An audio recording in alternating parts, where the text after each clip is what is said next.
Tampuk pemimpin Keraton Kasunanan Surakarta, Keraton Solo, sepeninggal Sis Pakubuwono XIII, PB 13, menjadi sorotan.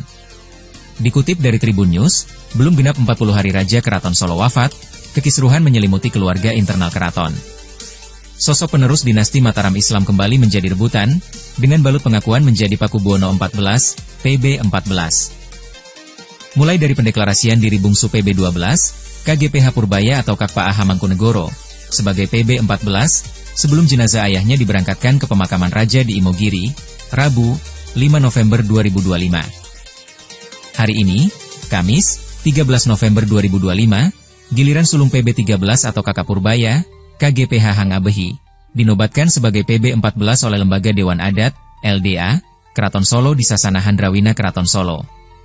Dualisme Raja Solo atau akrab di telinga masyarakat kota Solo dikenal sebagai Raja Kembar, kini kembali terjadi. Demikian mengingat adanya sosok Raja Kembar PB 13 setelah PB 12 wafat pada 2004. Raja Kembar yang terlibat saat itu adalah KGPH Hangabehi, PB 13, dan KGPH Tejo Wulan. Saat PB 12 wafat, Keraton Solo menghadapi persoalan pewarisan tahta yang tak sederhana. Sang Susuhunan tidak meninggalkan permaisuri yang jelas sebagai induk mahkota sehingga dua putranya dari ibu berbeda muncul sebagai calon penerus yang mengklaim legitimasi. Putra tertua, KGPH Hangabehi, mendapat dukungan keluarga besar keraton untuk mengambil alih. Sementara itu, saudaranya, KGPH Tejo Wulan, memilih keluar dari keraton dan kemudian turut mengklaim status pemangku tahta. Masing-masing kubu bahkan menggelar prosesi pemakaman Susuhunan 12 secara terpisah. Berbagai sumber mencatat bahwa konsensus keluarga akhirnya berujung dengan pengakuan bahwa Hangabehi akan menyandang gelar Pakubuwana 13. Konflik kepemimpinan ini berlangsung selama sekitar 8 tahun dan menimbulkan gesekan bukan hanya di dalam lingkungan keraton, tetapi juga meluas ke masyarakat Solo dan lembaga pemerintahan lokal. Akhirnya pada tahun 2012 tercapai rekonsiliasi resmi yang memadukan dua kubu dengan langkah konkret. Tejo Wulan mengakui Hangabehi sebagai pemegang gelar Pakubuwana 13. Tejo Wulan diberi jabatan Mahamenteri, atau Mahapatih, di keraton. Joko Widodo, ketika menjabat Wali Kota Solo, bertindak sebagai mediator utama dalam proses rekonsiliasi dan perdamaian internal keraton. Mediasi dilakukan secara bertahap, mulai dari pertemuan antara Hangabehi dan Tejo Wulan di pendopo wali kota sekitar 2007, kemudian pertemuan kerabat keraton 2009, hingga ke kesepakatan formal 2012. Penandatanganan rekonsiliasi dilakukan di Gedung Parlemen Senayan, Jakarta, 4 Juni 2012. Rekonsiliasi itu disaksikan berbagai pihak seperti Ketua DPR RI Marzuki Ali, pimpinan Komisi 2, 4, dan 9 DPR RI, perwakilan Menteri Pekerjaan Umum, Menteri Dalam Negeri, Menteri Pariwisata dan Ekonomi Kreatif, Gubernur Jawa Tengah Bibit Waluyo, Wali Kota Solo Jokowi. Sebagai mantan Presiden RI dan mantan Wali Kota Solo, Jokowi pun dimintai tanggapan mengenai munculnya dua versi penerus tahta Keraton Kasunanan Surakarta Hadiningrat. Ayah Wakil Presiden RI Gibran Rakabuming Raka ini pun mengimbau, semua pihak dapat menjaga kerukunan di tengah perbedaan klaim dan pendapat saat ini. Menurutnya, penentuan calon penerus tahta Keraton Solo adalah urusan internal keraton. Itu sekali lagi urusan internal keraton, ujar Jokowi kepada awak media, saat ditemui di kediamannya di Kelurahan Sumber, Kecamatan Banjarsari, Kota Solo, Kamis, 6 November 2025. Yang paling penting kita bisa menjaga kerukunan.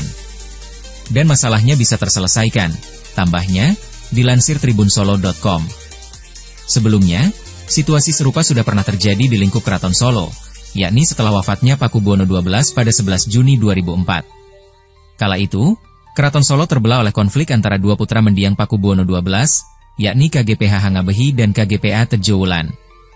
Keduanya sama-sama mengeklaim sebagai pewaris sah tahta kerajaan dinasti Mataram.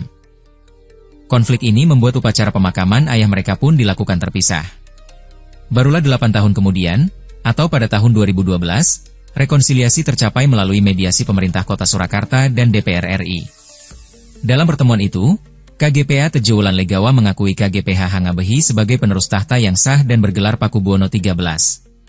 Dalam mediasi pada 2012 ini, Jokowi yang menjabat sebagai Wali Kota Solo menjadi mediator untuk menyelesaikan dualisme kepemimpinan Keraton Surakarta pasca wafatnya Pakubuwono XII. Selanjutnya, Jokowi menyebut penyelesaian konflik keraton merupakan tugas pemerintah sebagaimana yang dilakukan pada konflik sebelumnya. Itu nanti pemerintah untuk mempertemukan, tutur Jokowi. Suami Iriana tersebut juga mengungkap kesannya terhadap sosok mendiang Pakubuwono XIII. Beliau sosok yang sangat bijaksana, ungkapnya.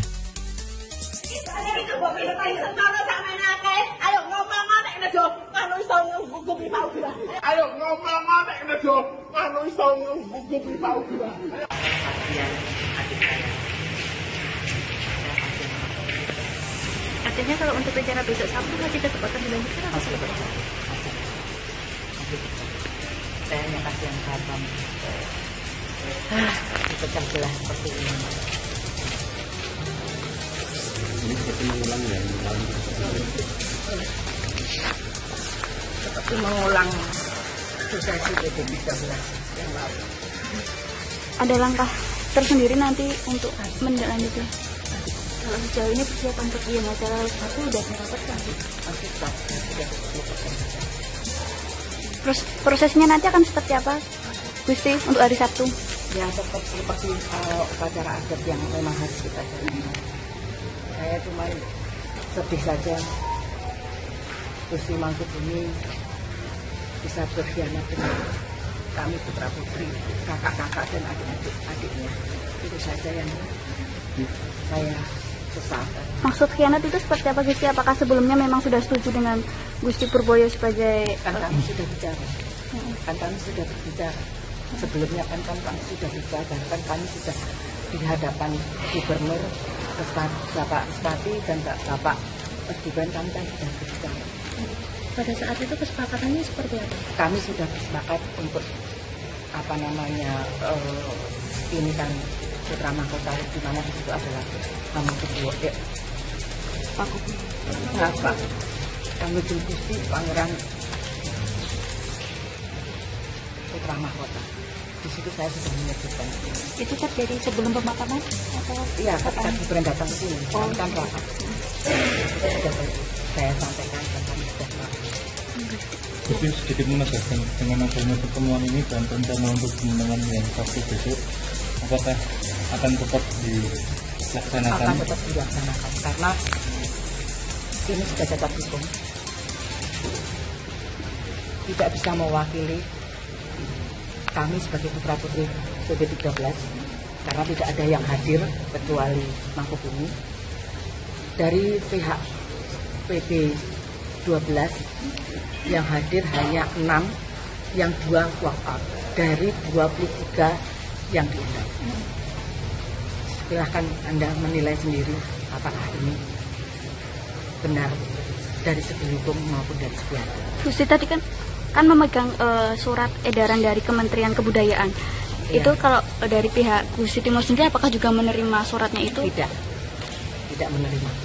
Tanggapannya seperti apa setelah mengetahui surat tersebut? Karena itu saya tidak datang, karena kami tidak merasa diundang oleh kementerian. Terima kasih. Ampun ya. Matur suwun.